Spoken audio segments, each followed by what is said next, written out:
Hey guys, it's Alex Burnson, the Manic Scholar, as I'm now calling myself. It's my new handle for everything. I'm calling myself the Manic Scholar because I have manic episodes, and it's a big part of my spiritual path and everything that I've learned in my life. I feel like I'm going to talk about that a lot in my videos coming up, about my own experiences, my spiritual experiences, my experiences with mania. And the scholar part of Manic Scholar is actually my role in Michael teachings, which is something that I've been talking about on my channel. So we'll get into more of that as I get going with stuff. But today we're talking about the obstacles in Michael teachings. And if you don't know what Michael teachings is, it's a channeled body of knowledge that talks about our life's journey through several lives. The kind of soul characteristics that we each take on has different soul types called roles. The different soul ages that we go through, which all have different perspectives and different focuses. Um, and there's a lot of characteristics of it, which you can find out about personally for yourself through getting a chart channeled. Um, Michael charts can be channeled by any Michael channel. Um, I'll share a link at the end of this to talk more about it. Who I use currently, but I'm planning to become a Michael channel uh, in the coming year or so. I'm going to try to start picking it up myself. So yeah. Anyway, today the obstacles. This is the part. It's an overleaf in the Michael teachings, which is a characteristic you take on for each life, and it's going to be different in each life. But the obstacles is basically a part of ourselves that is gives us a challenge. It's a challenging. It's an obstacle to overcome. You know, there's several different ones. So I'll show them right now. So these are all the obstacles. There's two on the inspiration axis: self-deprecation and arrogance. Two on the expression axis: self-destruction and greed. Two on the action axis, which is martyrdom and impatience, and one on the assimilation axis, which is stubbornness. These each line up with the different roles, depending if they're ordinal or cardinal. The ones on the top of the pairs are the ordinal ones, and the ones on the bottom of the pairs are cardinal. So these are all just they're obstacles in terms of different ways the ego is set up. They're like the flawed part of ourselves. That's something that we have to work with to overcome. Because if we didn't have obstacles, life would be a little bit too easy. It would just be too easy to get through things. You know, so we take on these obstacles um, to learn how to overcome them. Essentially. So I'll get into talking about each one now. The first one is self-deprecation. It's the ordinal inspiration obstacle, and it is a fear of being inadequate. There's a positive pole and negative pole for each of these characteristics, all these different obstacles. And with the positive pole for obstacles, you'll notice that the how it's set up is it's not necessarily a very positive uh, version of it, because it's actually really hard to overcome the obstacle. Um, so it's not so positive and even in this positive pole, unfortunately. But yeah, so it's a fear of being inadequate. In the positive pole, it's humility, where you're overly modest about your abilities. In the negative pole, it's abasement, where you degrade yourself out of an extreme sense of inferiority. So you feel inadequate, you feel inferior. And the way to overcome this is to use this affirmation that's down here, which is I believe in myself. I have everything it takes. And by really feeling that that's true for yourself, getting comfortable with that feeling and using that affirmation, you can start to overcome self-deprecation. So I'll talk about the next one now, which is arrogance. This is the cardinal inspiration obstacle, which aligns with the priest. The first one aligns with server. But, you can have any role and have any of these obstacles. They're not like correlated together necessarily. So yeah, this is a fear of being judged or of being vulnerable. And the positive pole, it's pride. There's an inflated sense of self, but it's good to overcome arrogance. You have to be proud of yourself in a sense. Not not see yourself as bigger than others, but at least be proud of yourself. The negative pole is vanity, where you vastly overinflate your value at the expense of seeing the value of others. So there's a couple aspects to this. The arrogance might have a tendency, somebody with arrogance will have the tendency to kind of see themselves as bigger and better than others. They might not communicate that. But the problem with this is they do that because they're afraid of being judged, so they have to puff themselves up somehow to protect themselves from being judged, essentially. But this can manifest in a few different ways. One of the ways is actually like shyness, where you're afraid to be judged, so you just hide away from the world, hide away from people, or you're very introverted and reserved and um, essentially shy. So uh,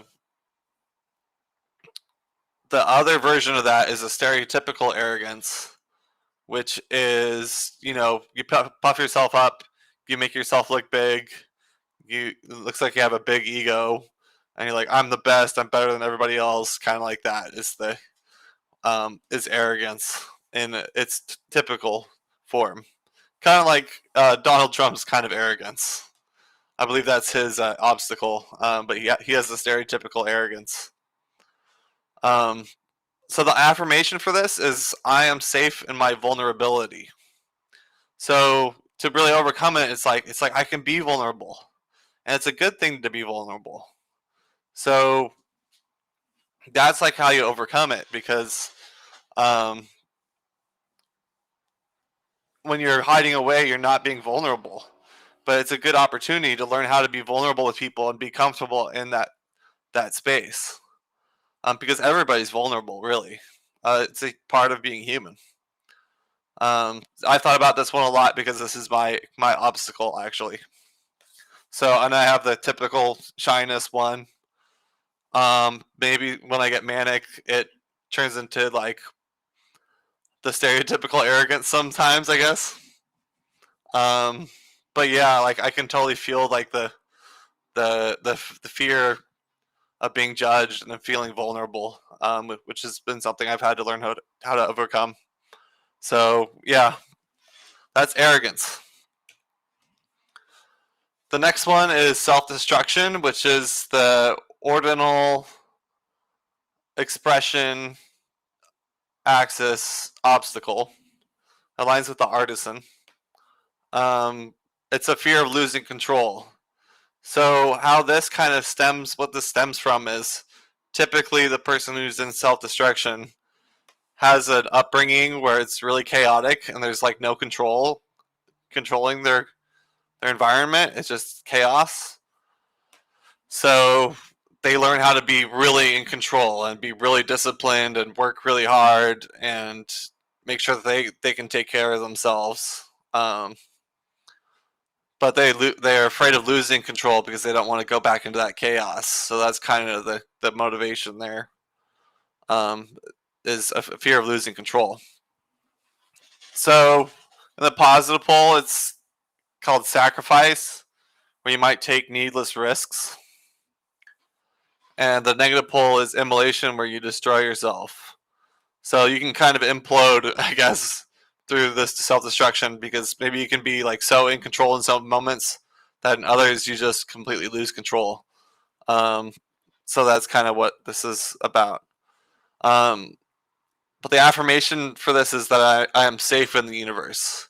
To know you're safe, you might not have to like control things too much. You can just feel comfortable and safe in your environment, the way that things are going. So that's self-destruction. The next one is greed, which is the cardinal expression axis obstacle, which aligns with the sage.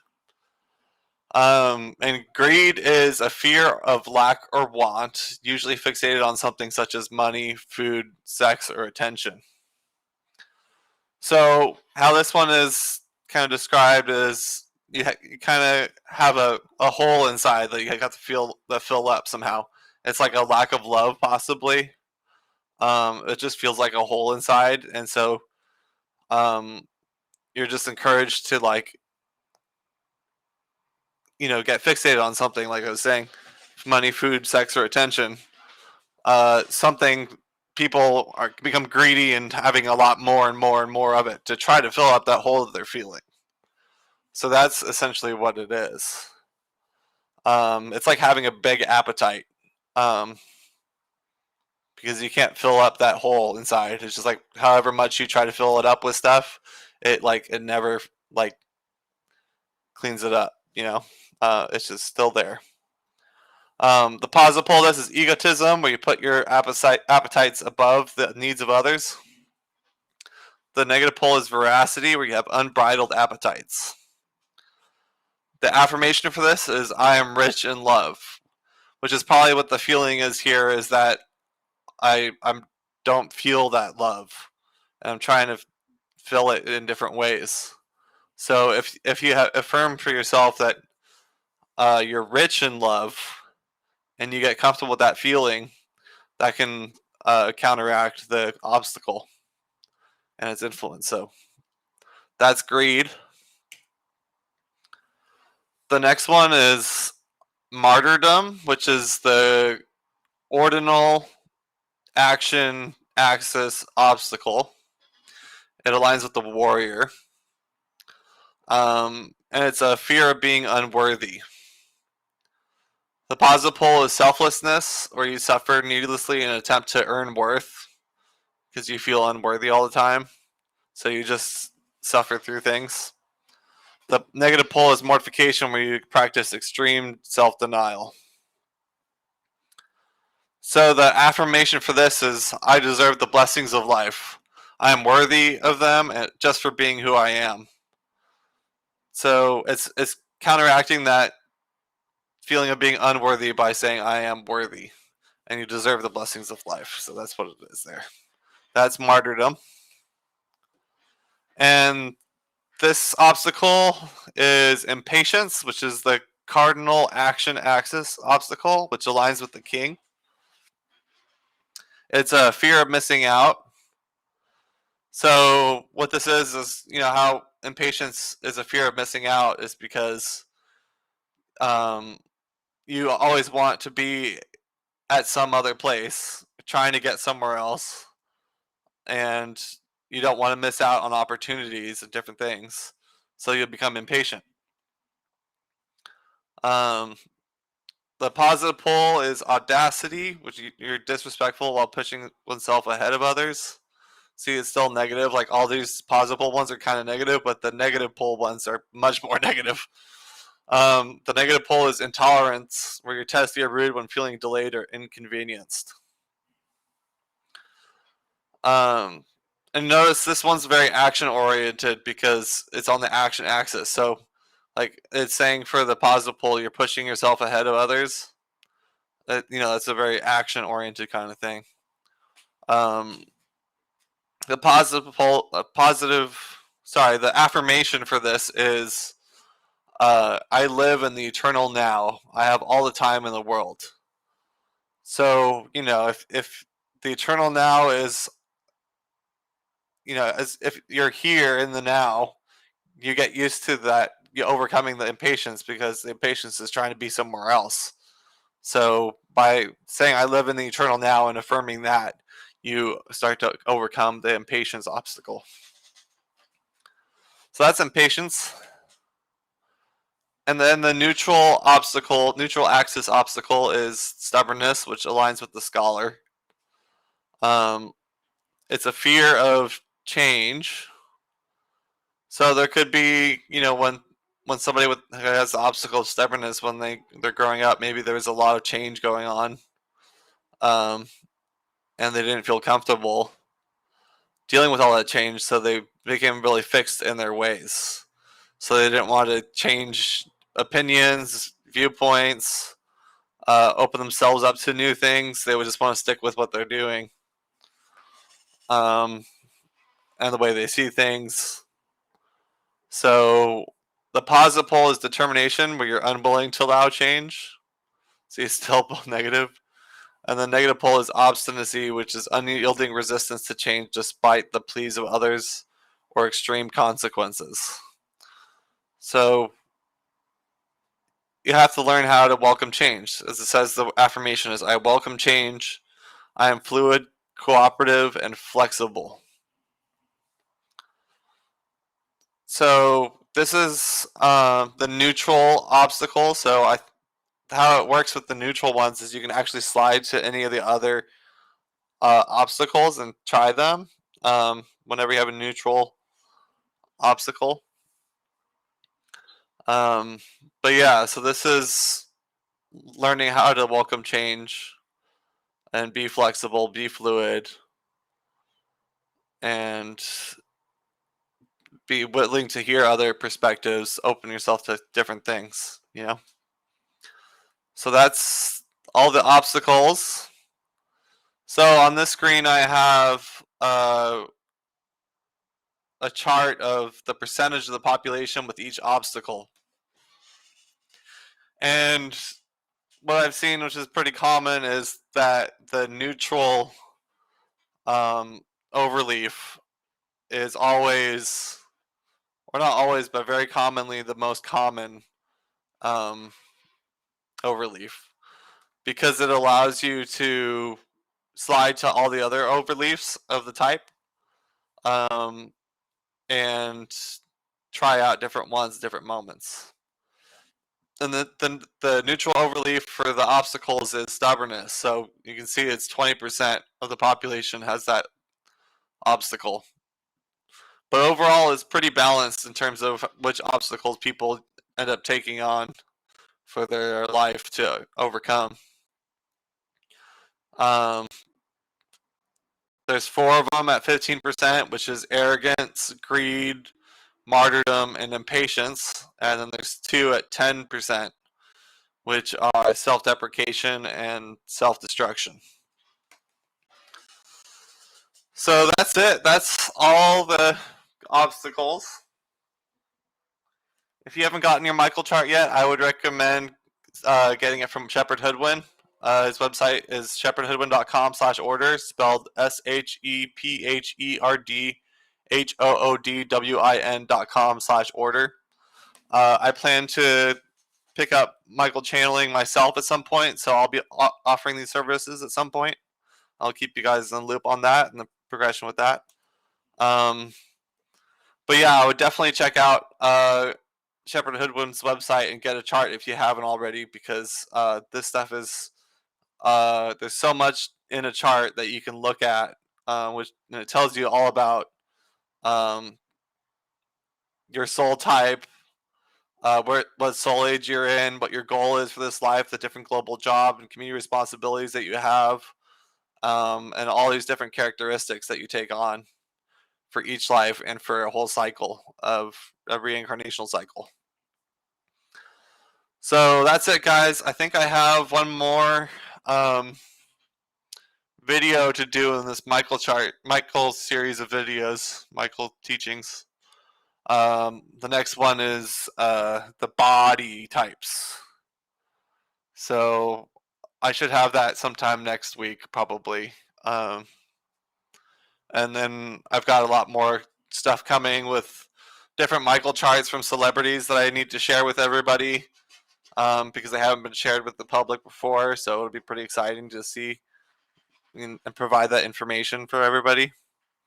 So that's it, guys. If you like this video, like and subscribe. and watch the other Michael Teachings videos I've made, because there's a lot of different content to cover, and it's definitely worth checking out. Especially the roles and the soul ages, I would check those ones out primarily. So yeah, that's it, guys. See you in the next one. Bye.